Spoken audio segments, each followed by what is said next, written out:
ने मूसा से कहा कि इस्राएलियों से यह कह कि यदि कोई मनुष्य उन कामों में से जिनको यहोवा ने मना किया है किसी काम को भूल से करके पापी हो जाए,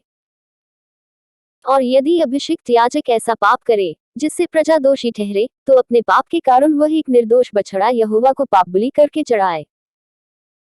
और वह उस बछड़े को मिलाप वाले तंबू के द्वार पर यहोवा के आगे ले जाकर उसके सिर पर हाथ रखे और उस बछड़े को यहोवा के सामने बलि करे, और अभिषिक्त याजक बछड़े के लोहू में से कुछ लेकर मिलाप वाले तंबू में ले जाए, और याजक अपनी उंगली लोहू में डुबो कर और उसमें से कुछ लेकर पवित्र स्थान के बीच वाले पर्दे के आगे यहोवा के सामने 7 बार छिड़के,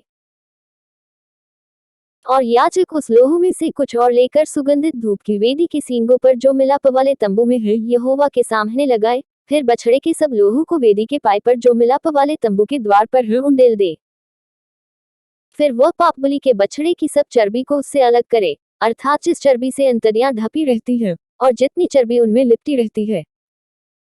और दोनों गुर्दे और उनके ऊपर की चर्बी जो कमर के पास रहती है, और गुर्दों समेत कलेजे के ऊपर की झिल्ली, इन सबों को वह ऐसे अलग करे जैसे मेलबलि वाले चढ़ावे के बछड़े से अलग किए जाते हैं, और याजक इनको होमबलि की वेदी पर जलाए,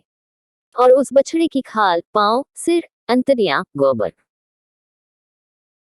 और सारा मांस, निदान समूचा बछड़ा छावनी से बाहर शुद्ध स्थान में जहां राख डाली जाएगी ले जाकर लकड़ी पर रखकर आग से जलाए, जहां राख डाली जाती है वह वही जलाया जाए। और यदि इस्राएल की सारी मंडली अज्ञानता के कारण पाप करे और वह बात मंडली की आंखों से छिपी हो, और वे यहोवा की किसी आज्ञा के विरुद्ध कुछ करके दोषी ठहरे हों, तो जब उनका किया हुआ पाप प्रकट हो जाए तब मंडली एक बछड़े को पाप बलि करके चढ़ाए, वह उसे मिलाप वाले तंबू के आगे ले जाए, और मंडली के वृद्ध लोग अपने अपने हाथों को यहोवा के आगे बछड़े के सिर पर रखें, और वह बछड़ा यहोवा के सामने बलि किया जाए, और अभिषिक्त याजक बछड़े के लोहू में से कुछ मिलाप वाले तंबू में ले जाए,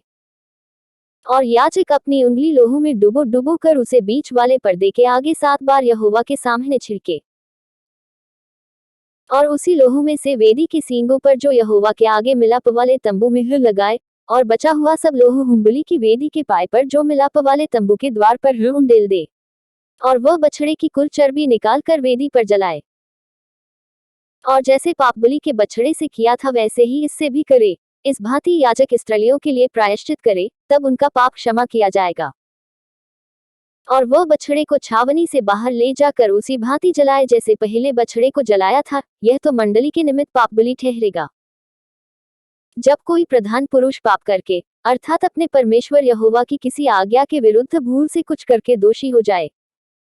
और उसका पाप उस पर प्रकट हो जाए, तो वह एक निर्दोष बकरा बलिदान करने के लिए ले आए, और बकरे के सिर पर अपना हाथ धरे, और बकरे को उस स्थान पर बलि करे जहां होमबलि पशु यहोवा के आगे बलि किए जाते हैं, यह तो पाप बलि ठहरेगा। और याजक अपनी उंगली से पाप बलि पशु के लोहू में से कुछ लेकर होमबलि की वेदी के सींगों पर लगाए, और उसका लोहू होमबलि की वेदी के पाए पर उंडेल दे, और वह उसकी कुल चर्बी को मेलबलि की चर्बी की नाई वेदी पर जलाए, और याजक उसके पाप के विषय में प्रायश्चित करे, तब वह क्षमा किया जाएगा।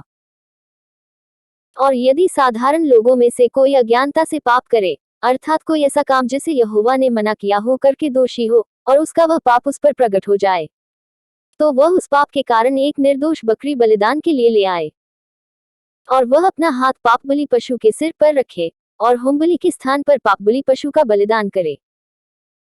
और याजक उसके लोहू में से अपनी उंगली से कुछ लेकर होमबलि की वेदी के सींगों पर लगाए, और उसके सब लोहू को उसी वेदी के पाए पर उंडेल दे,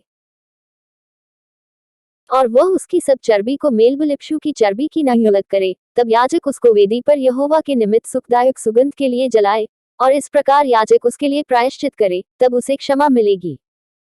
और यदि वह पाप बलि के लिए एक भेड़ी का बच्चा ले आए, तो वह निर्दोष मादा हो, और वह अपना हाथ पाप बलि पशु के सिर पर रखे, और उसको पाप बलि के लिए वही बलिदान करे जहां होमबलिपशु बलि किया जाता है, और याजक अपनी उंगली से पाप बलि के लोहू में से कुछ लेकर होमबलि की वेदी के सींगों पर लगाए, और उसके सब लोहू को वेदी के पाए पर उंडेल दे, और वह उसकी सब चर्बी को मेलबलि वाले भेड़ के बच्चे की चर्बी की नाई अलग करे, और याजक उसे वेदी पर यहोवा के हवनों के ऊपर जलाए, और इस प्रकार याजक उसके पाप के लिए प्रायश्चित करे, और वह क्षमा किया जाएगा।